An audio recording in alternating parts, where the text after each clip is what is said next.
Mr. Yang, your signature policy is to give every adult in the United States $1,000 a month, no questions asked. That's right. I think that's like $3.2 trillion a year. How would you do that? Sorry?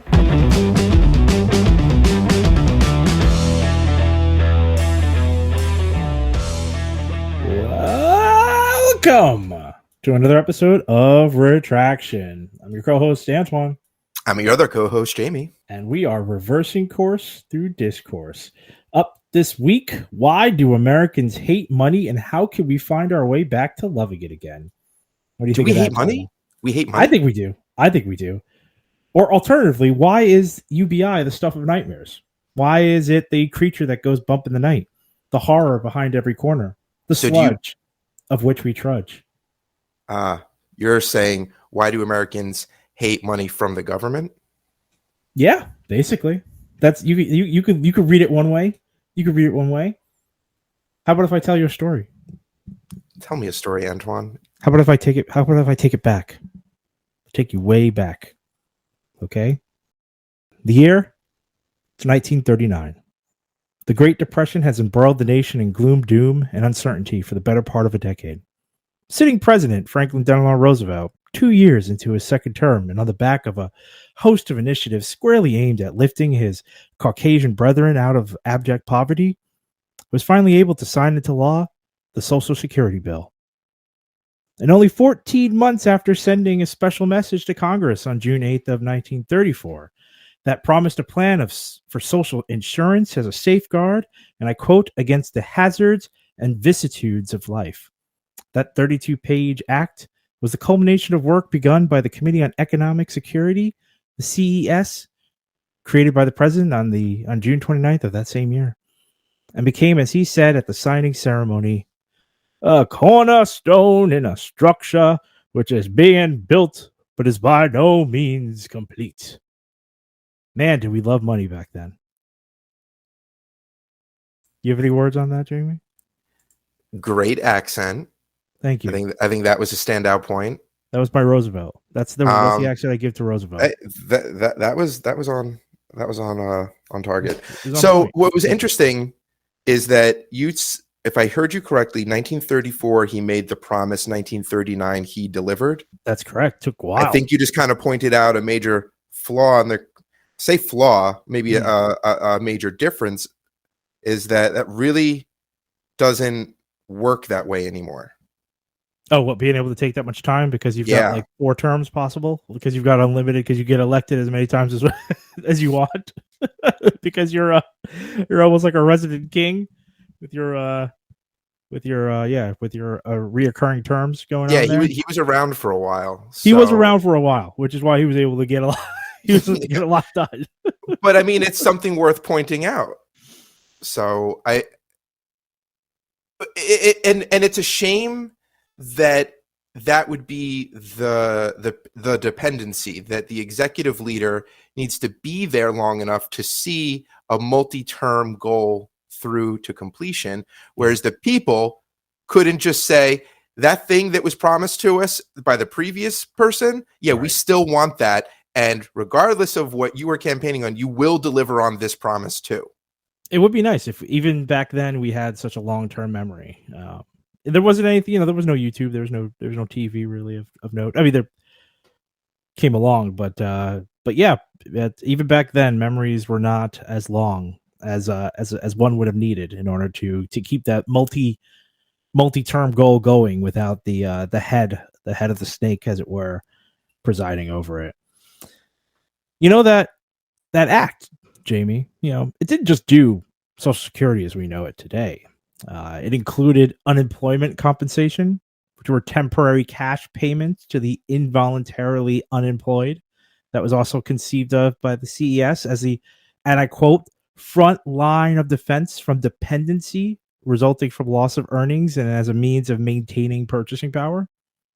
Did you know there were provisions to promote health and welfare of children? These programs provided grants and aid to states for financial aid to dependent children, maternal and child health services, services for crippled children, and child welfare services. Nothing about finding work for blind kids, getting kids back into the mines, nothing about small hands making light work.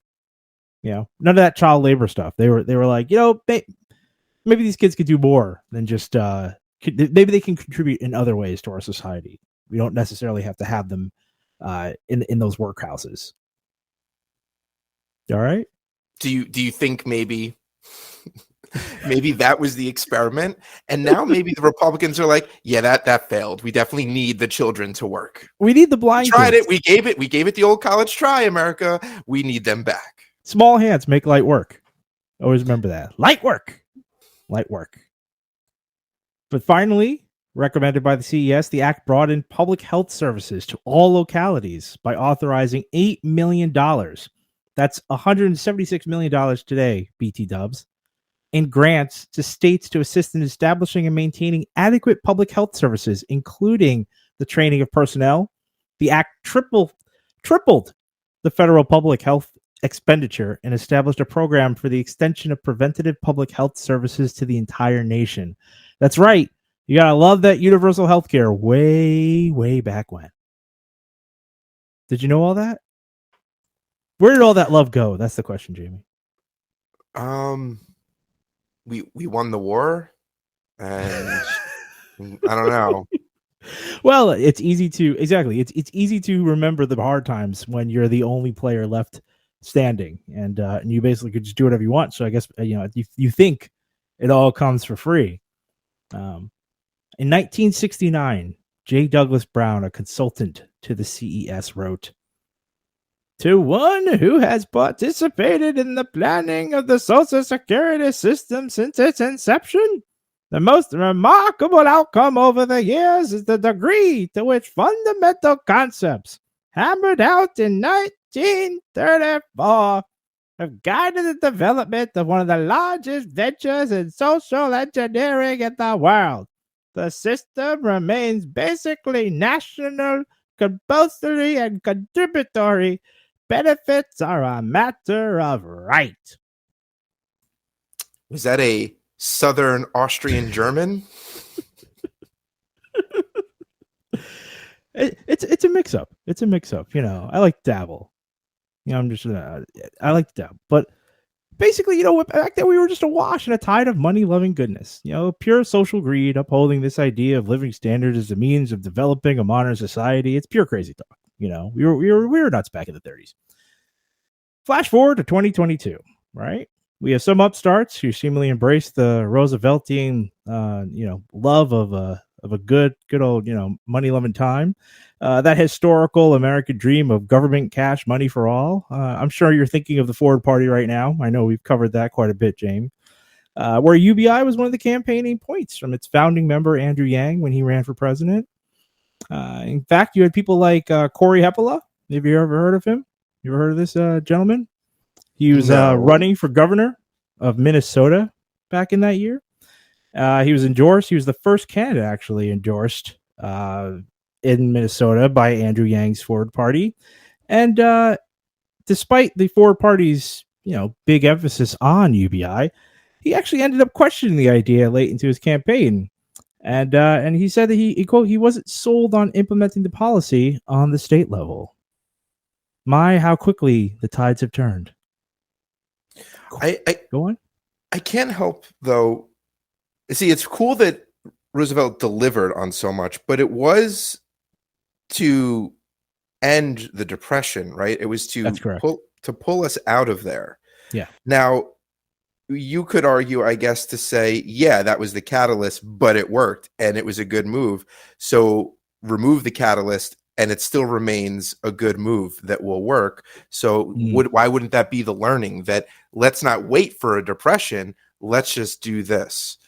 But you could take it, but you could play devil's advocate and say that, well, those are extreme measures for an extreme time. And now that we no longer live in such extremities, perhaps you don't need to go that far. And so maybe a UBI That's right. is just... Once you get your filling, do you really need to brush your teeth still? It's the enemies at the gate scenario, isn't it? Do the gates keep the enemy in or the people out? I mean, Like, I just reverse. went to the dentist today. I think I'm good for a few days on brushing, right? You could do that. You could do that. And I'm sure the Dental Association would agree. I'm sure that would be DAA approved. According to Axios Twin Cities, with the big picture of cities across the country, including Minneapolis and St. Paul, who are experimenting with the government-funded unconditional monthly payments as a vehicle for lifting people out of poverty, Hepla told them that while he now supports the concept, he would not institute that statewide UBI if elected. He ended up raising concerns about cost, impact, and long-term popularity of direct cash payments. While the idea of a universal basic income sounds great, I don't know how you pay for it, he said of Yang's presidential campaign proposal back in 2019, this is even before he was running, adding that he worried $1,000 a month won't be enough in the eyes of the people after a few years. You give people too much, and they just start taking it for granted. Of course, that's how that happens. Like Social Security, can't take it away now. Too beloved, too entrenched. He said, Which also means something. With that's no, that means nothing, Jamie. Don't be so callous. Don't be so naive. It means nothing. It just means people. It just means people are gullible. They don't know what they need. We'll tell them what they need. What they need is harder work and less UBI. In another riff on the topic in 2020, he said he's skeptical of candidates who run on, quote, free stuff. Freedom ain't free. We give free stuff to. I mean, you know this. We give free stuff to rich people and corporations. They seem to love socialism. They do. Corporate socialism is alive and well. They love it. Love the tax breaks that wealthy people get. They'll trick you with the numbers, but when you look at the percentages, you're like, something's amiss here. Yeah. And then the corporate stuff. Yeah. I mean, where are our bailouts? Where are our subsidies? You don't get them. You don't work as hard. No, you foreclose on my house and I'm homeless. That's Where correct. is my bailout? That's correct. And then the bank gets to buy that as part of its bailout because, you gave them money.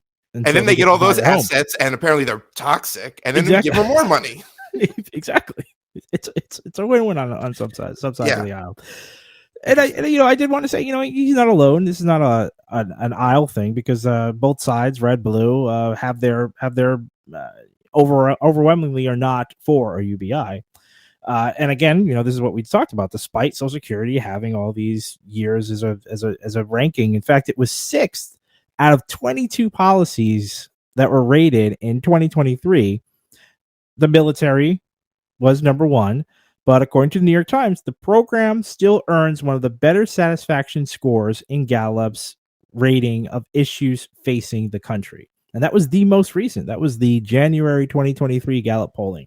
It still ranks as one of the leaders. Crazy that. And of course, military is always number 1, but it's not like military is also a bit of a socialism. You get free housing, you get this, but you're working for it. So there is that. So where does this aversion to money come from, Jamie? Why is it okay to send billions of dollars away to foreign nations, foreign wars, but not spend it here at home? We have such a unique history at the forefront of social policy, and yet today it's almost like a third rail politically. Do you know why that would be, Jamie? Do you have any ideas whatsoever? This idea that get rewarded for hard work, and if you put in hard work, but then you see someone having the same things as you, you feel like it's a slight against you. As if there's not enough to go around, huh? Yeah, I mean, I guess what hearing you talk and about UBI and Social Security in the same sentence, correct me, isn't UBI just an extension of Social Security?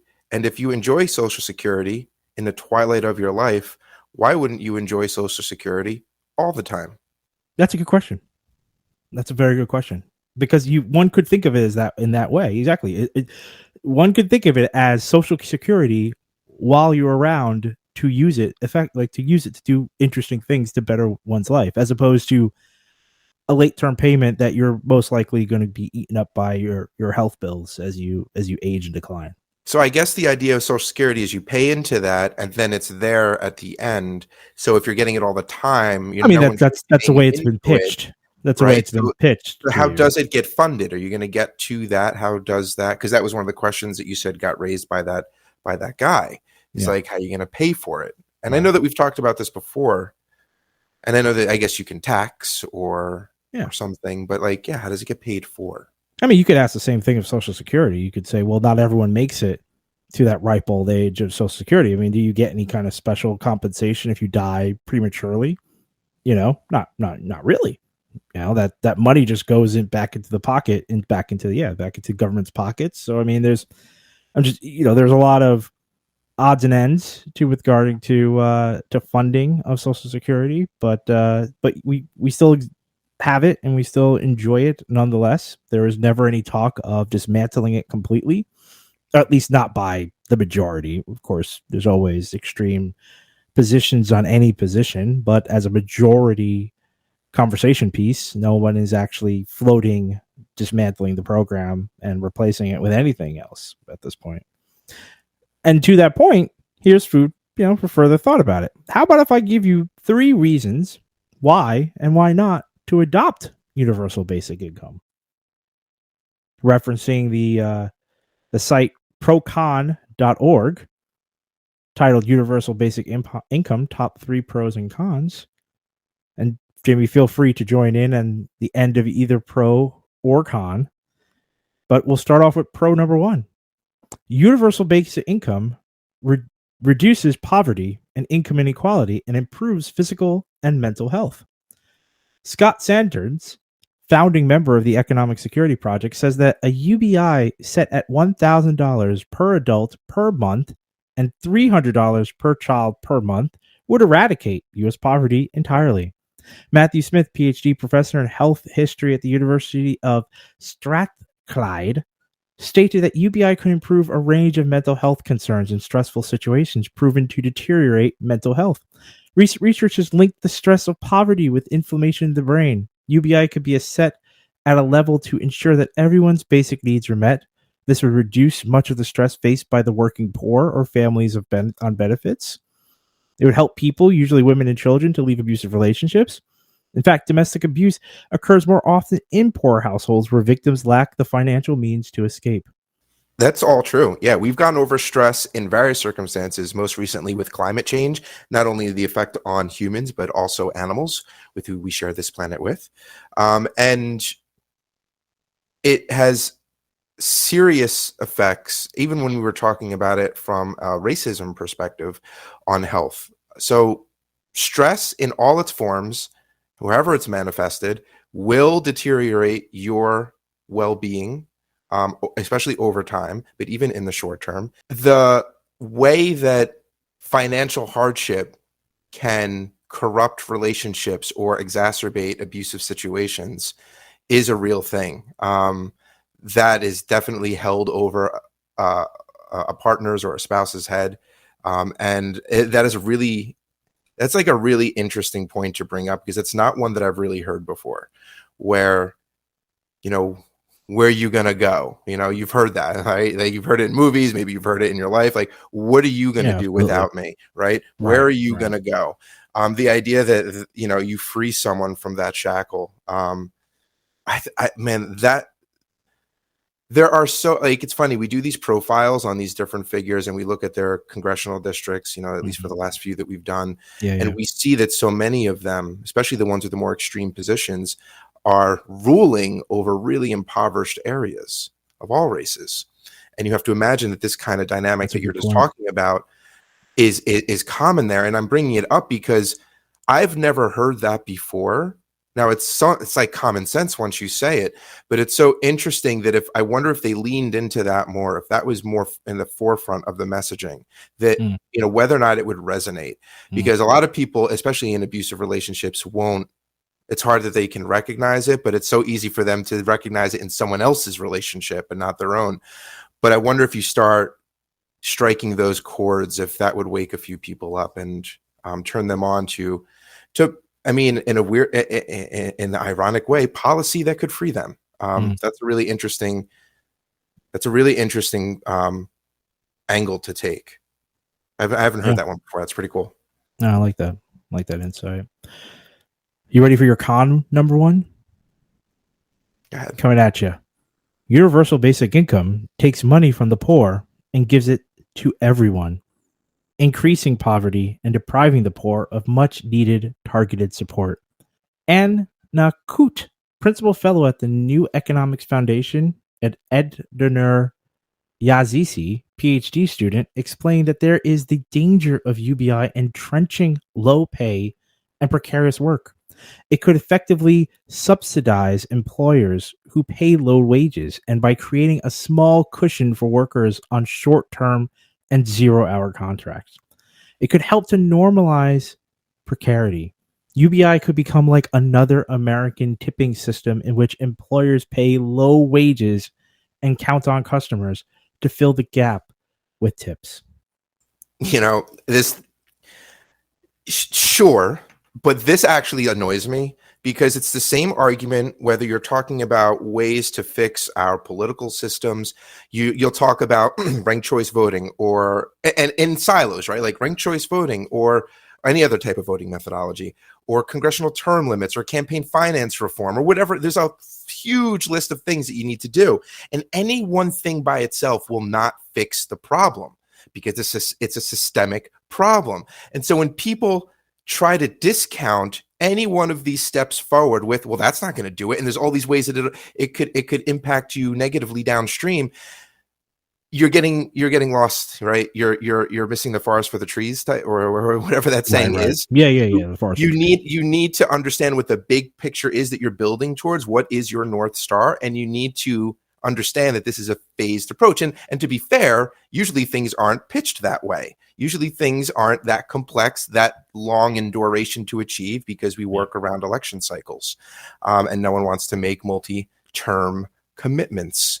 Right. So, especially if the payoff will be after their terms end, and a president after 2 terms or something, right? Yeah. So when you hear something like, yeah, well, the UBI itself isn't going to help because then employers just won't pay each other more. I mean, or you could supplement that, which you should be doing anyway, with raising the minimum wage, right? Or you could just counter that, right? Or you could just legislate that there has to be a minimum that employers can pay. Yeah, you could try that. The constraints, the manufactured constraints that are put into that scenario are beyond frustrating to hear.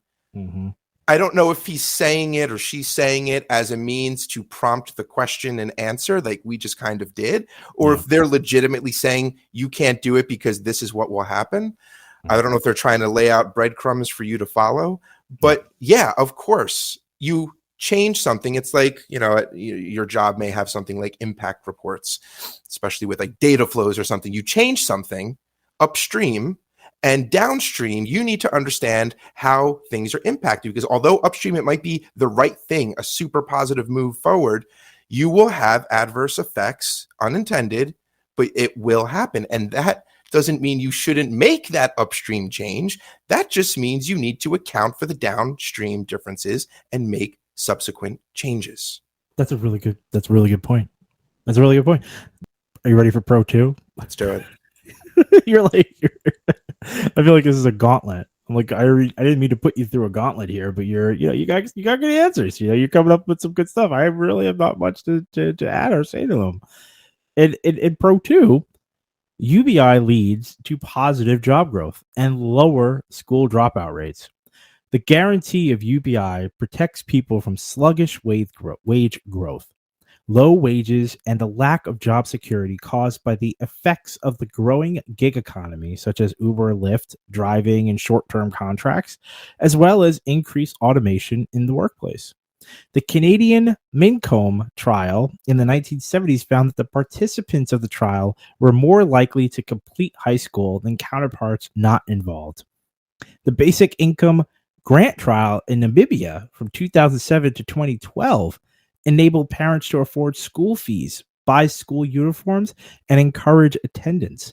As a result, school dropout rates fell from almost 40% in 2007 to 5% in 2008 to almost 0% in November, the end of that year, which are crazy statistics. Those are crazy numbers to me in terms of how you could go from 40% dropout rate to nearly 0 in a single year based on just giving people money. culturally valuing education as a means to raise oneself in society. Not, as you even said it before, you asked me what happened in the early part of the episode, and I had said the war, we won the war, and I think that you made a good point to expand on that a little bit. And what that means is, well, once you're on top, and every generation that comes after that, you're farther and farther away from what got you there. You lose something. Something gets lost, and you'll probably be able to describe it better than I'm doing right now. No, I mean, I think you're doing a good job of that. You become entitled. You become a brat, a spoiled, entitled brat who does not respect what it took to get you where you are. It's like, you didn't just arrive on this planet and, because you're just amazing, you got all these things. It was built for you by people and systems that came earlier. And so these folks, it sounds like, may not have had that luxury, and they aren't taking it for granted if they have these enormous deficits that they're clawing back from, and they're given an opportunity and they are not squandering it. Whereas we are given the opportunity, silver spoon in mouth, and we do take it for granted and we do squander it. I mean, I look, I'm not 100% going to agree with you on that. I mean, it does feel it to me, it comes across as a little bit of, you kids get off my lawn with the, it's like you take everything for granted. I used to have to go up to school, both ways uphill. But you're doing what you always tell me not to do, what you tell other people not to do, and bring it to your experience. Okay. Aren't you bringing it down to your individual experience? You don't think as a nation, we value education? I think as a nation, here's the thing. I think if we did, why wouldn't we fund it differently? How dare us? Those are competing interests. I think that if you here's the thing. If you were talking, when you're talking about a UBI, you're getting rid of the need, and this is an issue. When people think about college, they think about, how do I pay for it? If you're eliminating that aspect and it's just about, hey, go for free. If you work a job, that money's yours. Everything else is taken care of. I think that most people will approach education with more of an appetite for it. I think that the fact that good education, and the higher up it goes, you go Ivy League, you go further out, it gets more expensive. I think that barrier is sort of where we sit with our middling level of support and desire for education, or to fund education, is because education is expensive, and that barrier to entry, at some level, I think it does hurt the public consciousness of wanting more of it. They're starting to say, well, how much is it worth? Is it really worth going to school, spending all this money? How much am I going to make in my lifetime to recoup all this energy and expenditure that I'm having to put out in order to keep up with the Joneses? I think that does play a big factor in terms of the way that we look at education in this country. I think that if it were free, you would have a completely different conversation around its worth and its merit, and how many people actually want to go and experience it. That's my opinion on it. So I don't think that you're wrong in that that's an underlying lever that needs to be pulled. And whether it's that or what I'm about to say come first, I don't know, but maybe you have a comment on it. That still doesn't mean that culturally it won't be made fun of. It won't be looked at as we're not that type of folk that do that. You're telling me that the people who don't go to college today and their attitude and outlook towards it is strictly financial? I'm saying it plays a significant role. I don't want to say it's, again, I think it plays a role in that it separates, it creates classes in a sense. Right. And that's what you're not classes in school, classes in in class, economic in terms class. of economic. Yeah. Creates economic classes. But I'm saying that I think that in part the rebuke stems in part from it's like you're making fun of something you can't have in order to make yourself not necessarily feel better, but I do think there's some undertone of that. It's like, I know. How are they? They think they're better than me because they have money and were able to go and do this thing that I can never do because of the circumstances that I find myself in. And I think that But they could though. But you could go to community college. Like I know you could, but it still costs money and it still costs time. I'm saying if we paid people to go to college, you would see more people going to college, and that's something that like. So are you saying that because there are people who aren't performing well to even get in to begin with, and they would be doing better if they had that opportunity in front of them, or are they being told their whole life you're never going to college? Because it's not like these people have stellar grades and they're like, just don't got the money. You know, like it's not always like that. I'm not saying that like I think you did hit on it bad at school that doesn't go to college. Right. What I'm trying to get at is I feel like there is a cultural perspective that casts doubt on the value that school, the higher education can give. And I think that then manifests into some pretty toxic stuff that we were just touching on. Mm-hmm. But I think that there is just a general outlook that doesn't respect or value it. And just by making it free, I'm curious if that is enough to change that. I mean, I think we're starting to run into a chicken or egg scenario. That's what I said before. I don't know which one comes first. Right. Yeah, there you go. Exactly. I to what you're saying, I think you did run across it though. Basically in what you were saying, I think that you did hit that if a child feels that they could never afford it because their grades just aren't that good, so they could never get that kind of scholarship, then the natural inclination will be why try? Why bother? And then how do you read that later? Because why try, why bother can then manifest, or it can basically morph itself into a multitude of ways to essentially distance oneself from education, distance oneself from that opportunity, knowing that opportunity was either, feel the way that you feel like it was either taken from you as unfairly just because of the lottery in life of where you were born, your circumstances, the family you're coming from, or just you just feel so defeated in terms of attaining it that you just go an opposite way from it, and then you're trying to overcompensate. You're trying to say, I never really wanted it to begin with, and in order to make yourself feel better about the choices that you do, in fact, that you basically essentially were made to make because of the situation that you found yourself in life. What this study I think said, especially for Namibia, is I don't know necessarily if Namibia in particular has this greater admiration for education necessarily. I think that we have to look at the research. We have to look at the numbers as they stand, and the numbers just simply stand where before universal basic income, you had 40% of Namibians not graduating from school. And then in a year with just given money, and I'm sure if you went and asked some Namibians, they were probably, I mean, how do we know? But I want to venture a guess that if you had asked those 40% that were dropping out, not all 40% would have said, I love education, I just wish I could go. They probably would have had a multitude of reasons for why they dropped out, because we're human beings. We create defense mechanisms. This is just part of the human condition. I'm sure the answers are being incredibly varied, so you probably wouldn't have gotten that straight answer. But given money, it goes down to zero. The point of the UBI is that you're given money to give yourself the opportunity to invest in yourself instead of constantly occupying your time with surviving. Exactly. So they no longer have to work to survive. They have the UBI to survive. Right. And the ambition is, now I'm going to invest in myself via school so that I can add to my survival fund instead of just constantly replenishing it. Exactly. But that is a value. They are valuing education. I think that you're allowed to value education. Otherwise, they could just go get another job and add to their survival fund with some other job that doesn't require a degree. But I think unless, and that is a good point. Maybe part of what you were getting at, because we don't have all the answers. Right.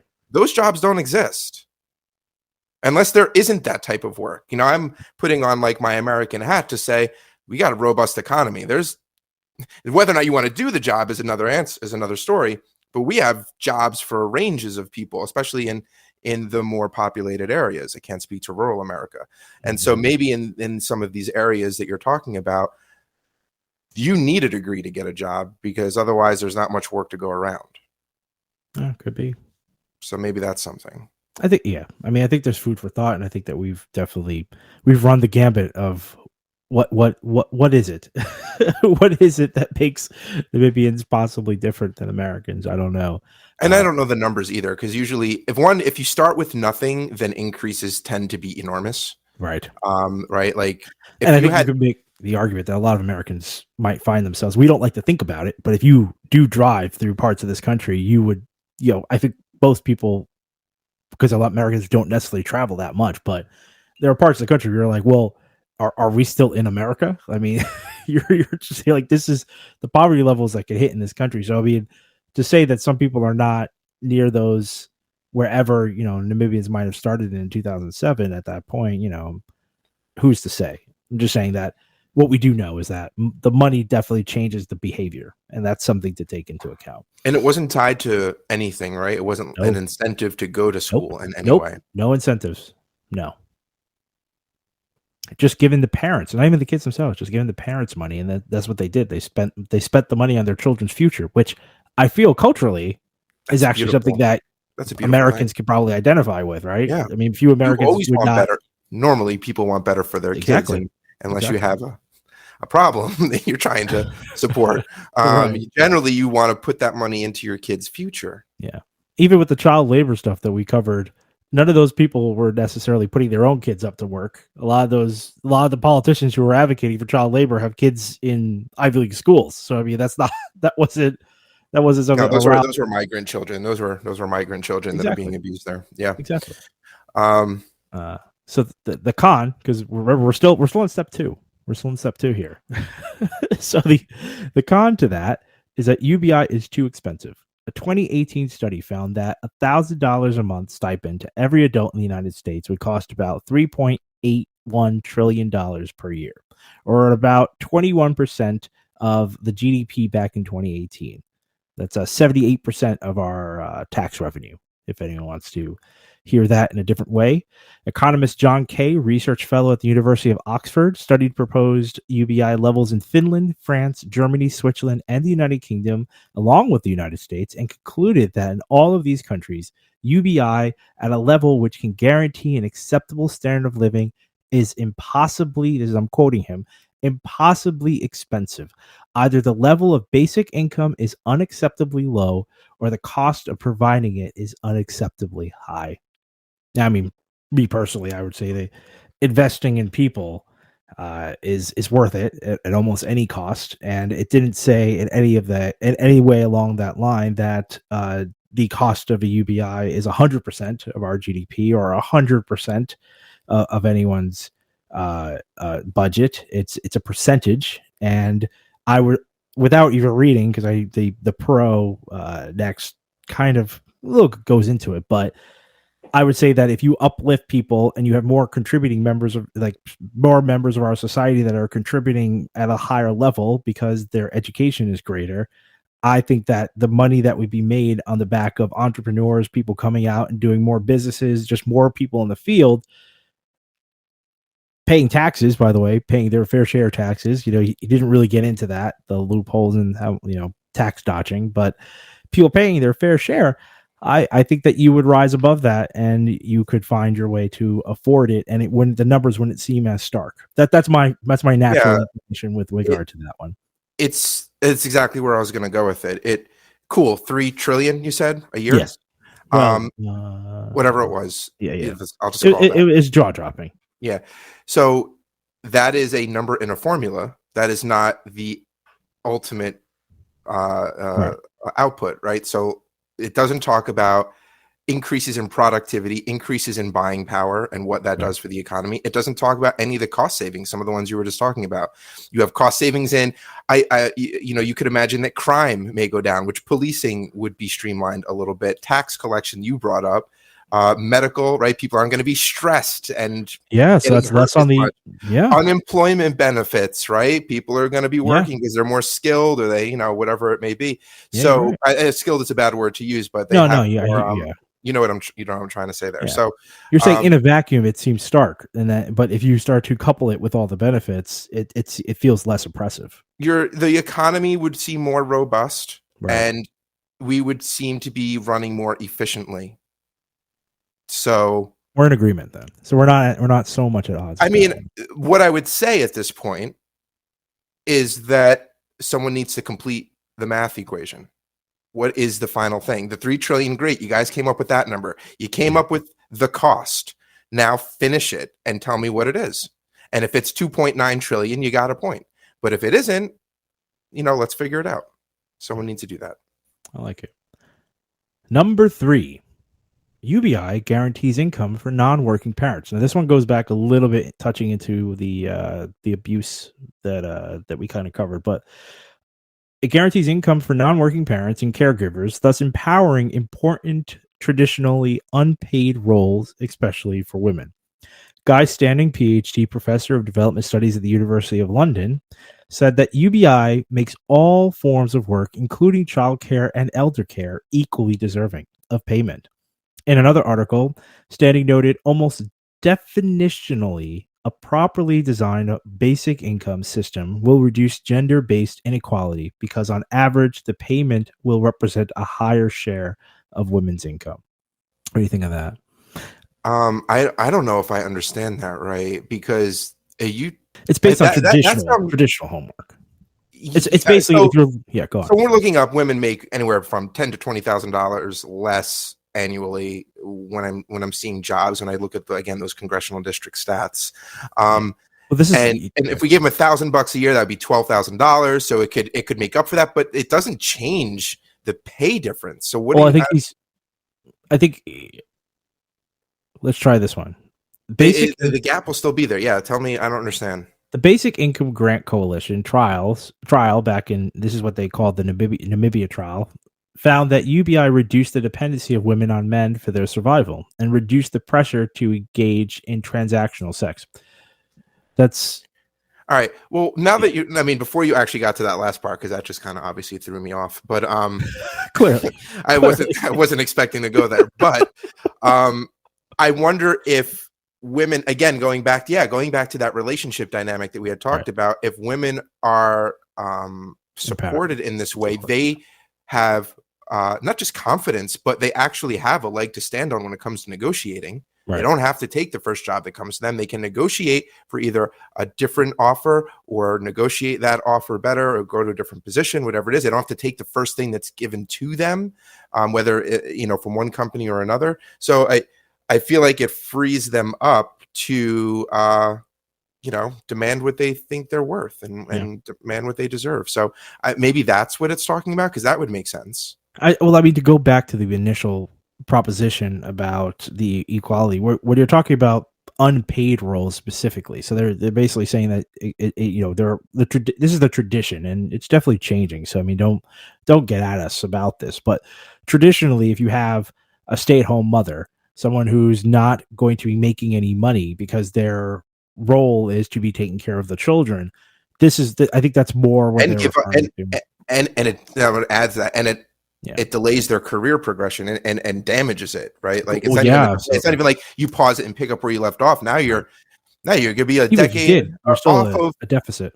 Yeah, it gets worse every year that you don't work. So they really do give up, a lot careers. Yeah. So that was part of it. And then they were saying that, like, let's say there is a 2-family working home.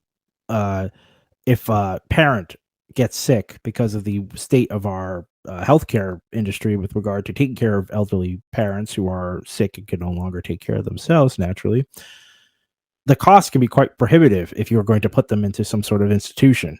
And so one parent may quit working in order to then take care of that aged parent, leaving the family to a 1-income household. They're saying that paying someone to do that is not only because it's noble, but it's a worthy endeavor to do that. And so I'm saying that traditionally, when it's a 2-family working home,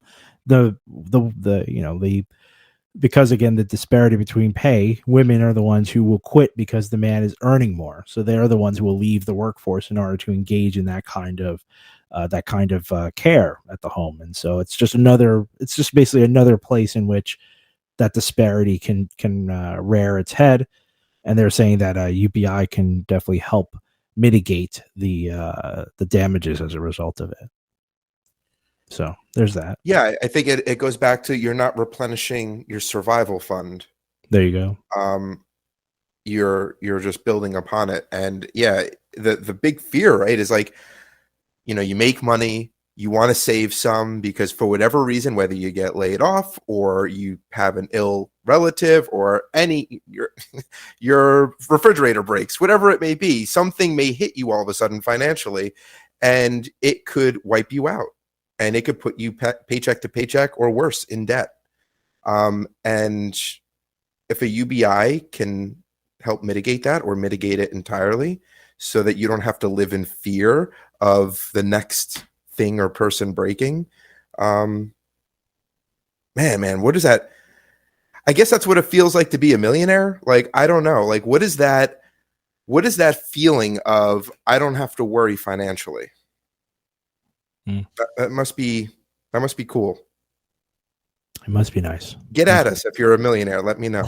If you're a billionaire, it's more of a billionaire. Millionaires still kind of got to work. But lastly, in the pro column, before I get to the con, Mincombe, and I hope I'm pronouncing that right, the Canadian UBI trial in the mid-1970s, a lot of trials in the 70s, found that emergency room visits as a result of domestic violence reduced during the period of that trial, possibly because of the reduction in income inequality between women and men. And this kind of harkens back to the independence. If you have the money, it gives you this it gives you like an out. It makes you more likely to say, I can leave you. You don't have to be, if you're abusing me, I can leave because I'm economically independent from you, and the dependency is not there. So you can get out of an abusive relationship. I'm just saying, this is what the studies or trials are saying. I'm not weighing one way or another with regard to the factual veracity of it, but I'm just simply saying that this is something that the trials and studies have alluded to. So that's why we're reading it. Do you want to know what the last one is, Jamie? Let's do it. The very last one is UBI removes the incentive to work, adversely affecting the economy and leading to a labor and skills shortage. Earned income motivates people to work, be successful, work cooperatively with colleagues, and gain skills. However, if we pay people unconditionally to do nothing, they will do nothing. And this leads to a less effective economy. This was Charles Wyplosz, PhD, professor of international economics at the Graduate Institute of Geneva in Switzerland. God knows if you have all that. $12,000 a year is nice, but come on.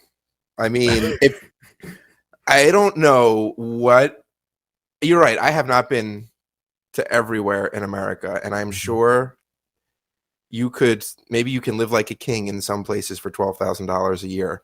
But what? I don't even know what to say to that. It's $12,000 a year. You can eat. You can eat. You can eat basically. You got to work. You still got to do something. Yeah, I just don't like. What are you talking about? I heard in some other countries around employment stuff where the government will pay your salary or very high percentage, like in the 90% of your salary for a year or two, and that causes issues with people. Still nice to have. People still have to get a job eventually, but it does cause a delay, and I understand that. Maybe, heck, when we get into mental health, maybe people need that. Well, does it cause a delay because the offers that you're being offered don't far exceed the money that you are currently living off of? Maybe. And who's to say there's a lot that could go all into the it. time? There's a lot that could go into it. Yeah, I don't. That's where mental health and personal well-being research needs to not just be done, but be respected when the findings come in, and worked into policy. But this isn't that, and I feel like it's being positioned as that because you said $1,000 a month, even if it's a little more, that's not enough. Who is going to get cut a check? I don't know. I got nothing. I don't even know what to say to that. I feel bad because the last points aren't as strong as the ones that were raised before.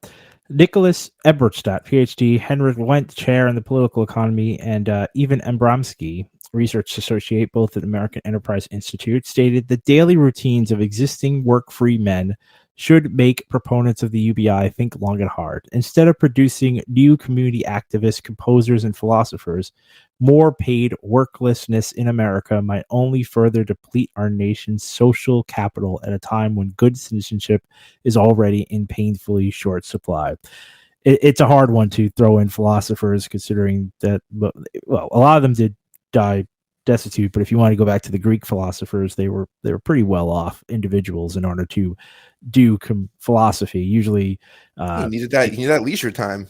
exactly. You need that time to think. You have time to think. It's interesting to throw those in as a deterrent because composers often had patrons who were basically funding their work. Same thing for many artists in the world, and a lot of activists. I mean, quite a few activists came from relatively wealthy families. So to engage in these kinds of things usually mean that you're not struggling to survive. You have that buffer. And that's why you engage in those activities. Staring us in the face. Look what these people can accomplish when they don't have to worry about surviving. And it's like, God, why can't we have nicer things? Like, it's just like staring us in the face. Right. And we can't figure out a way. Imagine if everyone could do that. So you're telling me in one breath that if people are well off, this is an interesting one. Tell me what you think about this. If people aren't stressed about their work, they won't be productive. But we allow people to hand over inheritances. Yeah. I think that's a good point. I think it's a very good point. People would say, well, that's... Are you saying that all rich people then are like, aren't they're either proving you wrong or we need to take all their money away because they're horrible for society? I think you just said they're bad citizens. They're bad citizens. So which one is it? Yeah. Which one is it?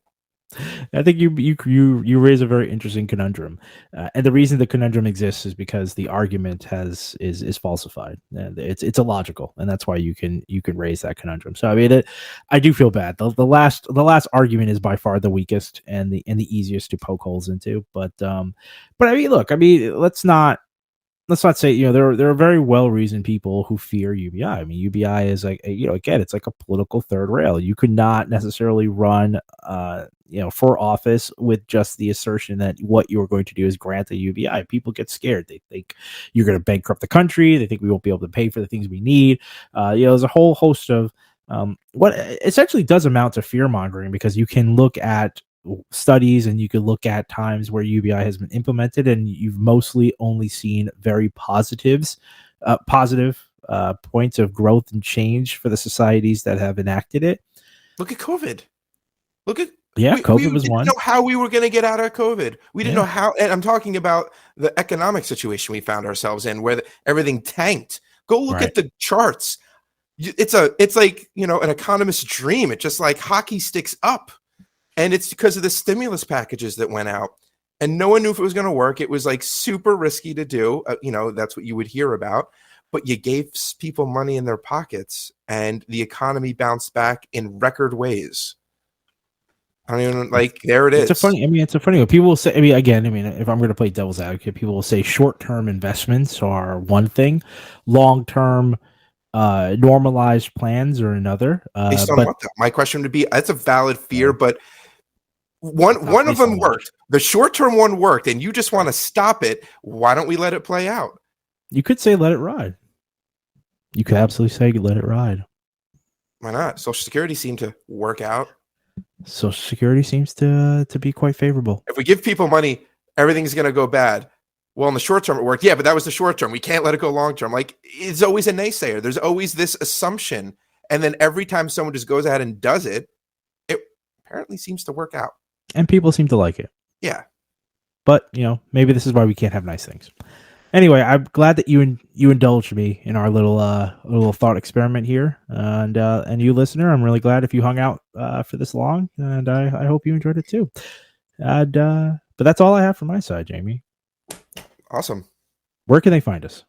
Folks, you can hit us up on YouTube. New content out all the time. New episodes normally on Fridays. And subscribe, share, comment.